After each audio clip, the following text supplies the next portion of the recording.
So here we are. I've parked up outside of this old barn. I'll switch the camera around in a minute and show you. I tried to do a little video as I was driving, but my camera fell down, so I need to sort of get things set up a little bit better. But I was driving past and I saw this barn and I thought to myself, oh yes. So I went and got my grab and go bag out of my studio, and off I went. I decided I didn't want to do any painting. It's on the main road, like I said, so it's very difficult. I'll just show you if I spin this round. It's on the main, it's very, very tight on the main road. So I've sat here in my little car. I've also got a little Fiat 500, and those of you who know me, it's my cute little car. So yeah, so it's nice and warm. I've set up and I'm right opposite the building. I can see everything that I need to see through my windows, so that's really, really good. And I've just sat there and I've done a little bit of sketching. I've got out of the car and took loads of pictures, loads. And I got back in the car and took some more pictures as well. I love this hole in this roof up here. I don't know whether you can see that up there. It looks brilliant. I love that, and all the tiles are all falling off everywhere. So yeah, great. That's what brought my attention. So I thought, right, let's have a go, and then with the million photographs, take them back to the studio, and then I can study in a little bit more detail. But yes, I've got out here, done it, really nice. Sat in my car. And I'm going to have a drive back home now. It's about a minute away from my house. So I was out dog walking and I spotted it. And I thought, ooh, look at that. I didn't realise that had got so old and decrepit. So that's really good. Not good for them, but great for me. So, yes. Talk to you all again soon. So here we are, just look at this. I mean, look at the hole in the roof of this. That's brilliant. I absolutely love this. Hope I can capture that to how I want it and how I see it. The sky's quite a bit weird as well, changing in the light there. Look, can you see? But just look, those rickety gates, they are brilliant.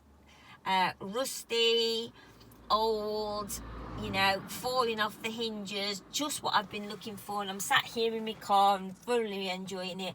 I've also got out, like I said, and taken loads of pictures as well. And it goes on further down there. Really old building, fantastic. But if you zoom in on these tiles, just look at these tiles. That's amazing. I just love it. So yeah, that's what I'm looking at today. So and then it goes up the street there. So I had to do it from my car. Couldn't really do it any other way, to be fair, because it's too much on the main road. Look, a car's just gone past just now. And I would look pretty silly if I set up a chair outside here, and I certainly haven't got the courage to do that. So I've took a million pictures, and yeah. Okay, talk to you all again soon. Get out there. Bye.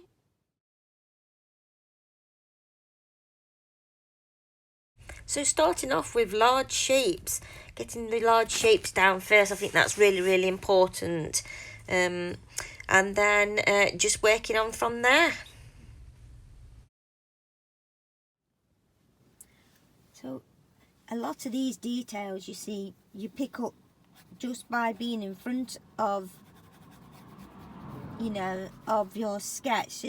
You know, you can't pick them up, not even from a photograph, because you can just feel and you can see, and the more that you look, the more that you can see,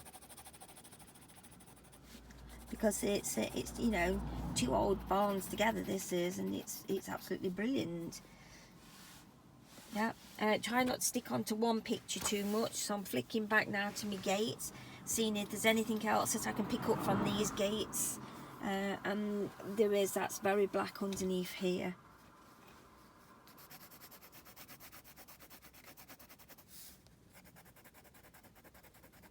Very black underneath there.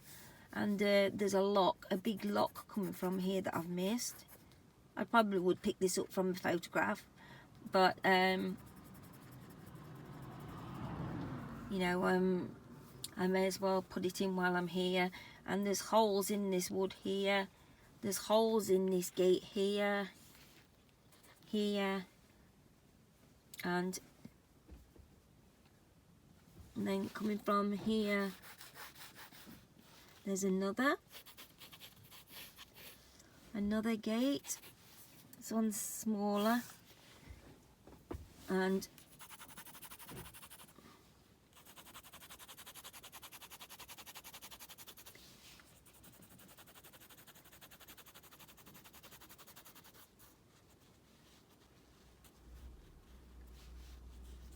I try not to take this isn't a pencil, this is a it's a pen, it's a fine liner, waterproof, fade proof and all that, but this is a grey, so it's like the same colour of a pencil, so you're getting the same feel as using the pencil. It's a lovely feeling.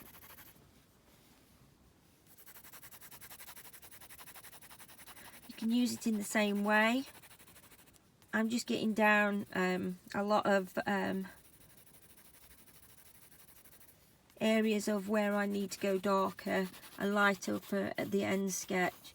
I try my best to keep my pen close to the paper without taking it off too much, and this is what helps to keep you loose, because you're gaining some extra lines that you wouldn't normally have if I just went down this with a ruler. It wouldn't have all these wobbles that I'm wanting, which is like important. So, and there's some bits of string hanging from here like this, just I think the wires, old wires. And then at the back here there's just all tree. It's just a large tree. Again, keeping my pen close to the paper, just putting in a scribble where I think that would be. I might not even want to do any more than that. There's also, there's another hole on this wall here that I've missed. It's a messy hole, it's not straight, it's just a mess. And then growing up the side of here as well, there's some ivy that I've missed. Again, keeping it nice and loose, keeping me pen close to the paper, try not to lift it off. This is where it comes in more abstract, because you're enjoying it, and you know you're trying to keep the pen on the paper. That's what keeps you loose. Oh look, and there's a board going across there that I've missed. It's a black board, that one is very black. And there's not much more that I need to take back with me. I've got plenty here, I've got plenty of pictures to revert back onto.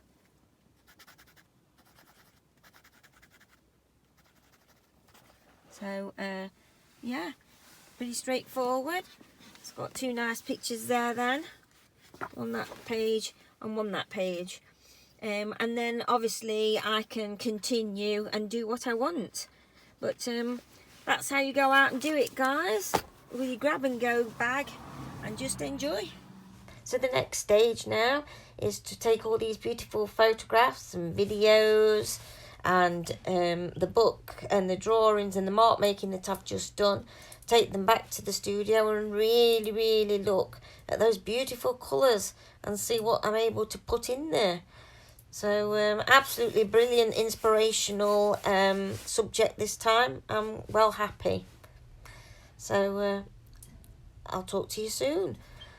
This is the front of the building actually. So back in the studio, guys. So now I'm just filling in a little bit more detail with permanent marker. I'm using the permanent marker fine liner markers so that I can paint over the top of that afterwards. So I'm just going to fill in just some large areas with watercolour paint, and then the last thing is to fill in the detail. I've slightly changed it because obviously I don't want it to look identical. I'm not doing representational, but I have got my ideas from there, pictures and things. So, now it's time to change it and have fun. So I hope you like what I do with it, and keep watching. And I'll try and show you each stage as I'm going along. So, yeah. So now I'm working on dark and lights, and just bringing that in now, just to add a little bit of contrast. It's not easy to do, but obviously underneath the slates and some of the areas it will be darker, so that gives you a little bit of a start. And then just standing back and having a look, which is also important, of what you've done so far. So after looking back at, and looking from a distance, I'm now starting to block in. This isn't easy, this part. Just adding a little bit of water, and then trying to cover, when I say blocking in, larger areas. So like the sky, literally just adding a little bit of water, using the baby white and adding a bit of colour, and then just baby wiping and knocking the colour back. By removing the colour a little bit with the baby wipe, and then filling in. Now I'm filling in a little bit more detail using the black fine liner again, permanent, remember. You can buy these sets from places like The Range and everything. They're really good. And then a white, so that going over the top of the holes in the roof, so you can see where it's looks like a patch now, and making it a bit more whimsical now, because that's the way that I felt that I wanted to go. And again, blocking in bigger areas, and standing back sometimes and having a look, like here, just looking at what I've been doing so far, trying to make it more oldie looking and everything. I've also pulled some of the sky across now, just done it with little like half of a protractor really, or anything smooth, and just pulled it back. And then I've literally just started to darken up the colours, because I do like my watercolours to look rich. And I hope you enjoyed it. Bye.